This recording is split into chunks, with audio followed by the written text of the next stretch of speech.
Assalamualaikum warahmatullahi wabarakatuh.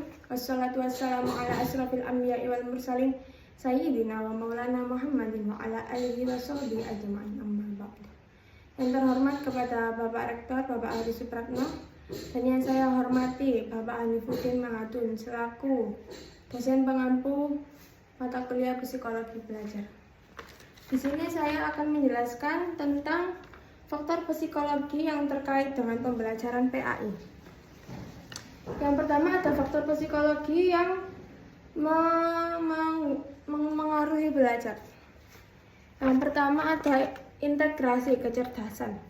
Yang kedua ada motivasi. Jadi kita itu memotivasi diri kita biar kita itu semangat belajar.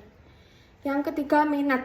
Misalnya kita minat sama sesuatu hal ya udah kita gapai sampai kita bisa, sampai kita dapat, karena kita sudah minat dari awal, berarti kita sudah ingin itu.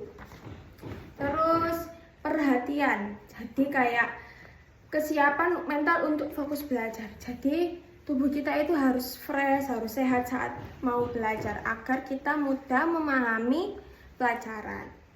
Terus ada bakat, potensi khusus sejak lahir. Jadi misalnya kita jago membuat puisi, kita harus kembangkan terus membuat puisi itu sampai nanti kita bisa buat buku seperti itu.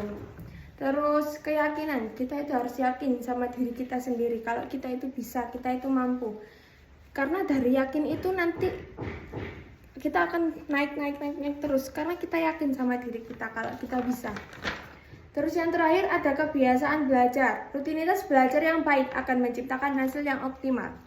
Jadi kalau kita belajar bersungguh-sungguh, tidak akan mengkhianati hasil. Jadi usaha tidak akan mengkhianati hasil. Terus yang kedua ada kesulitan belajar dan alternatif solusinya. Misalnya kayak guru kita itu menjelaskan sesuatunya dengan metode yang agak susah, rumit. Jadi kita itu susah untuk memahami pelajarannya.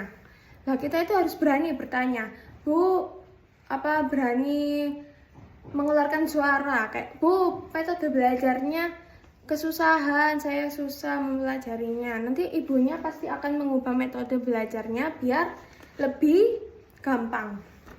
Terus transfer dalam belajar itu dibagi menjadi dua.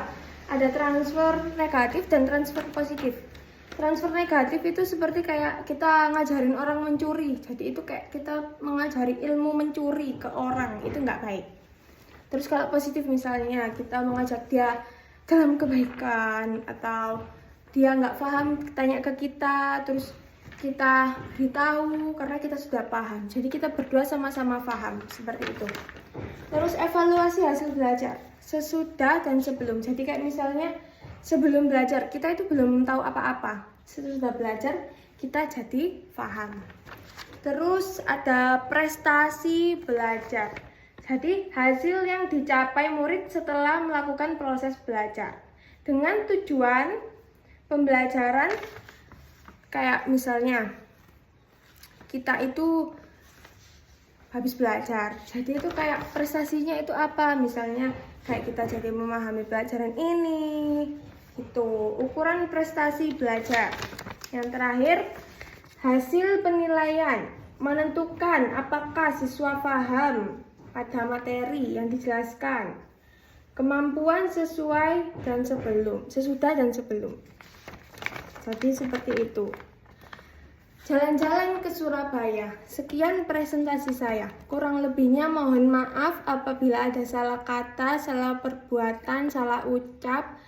Sekian presentasi yang dapat saya sampaikan. Kurang lebihnya mohon maaf. Wassalamualaikum warahmatullahi wabarakatuh.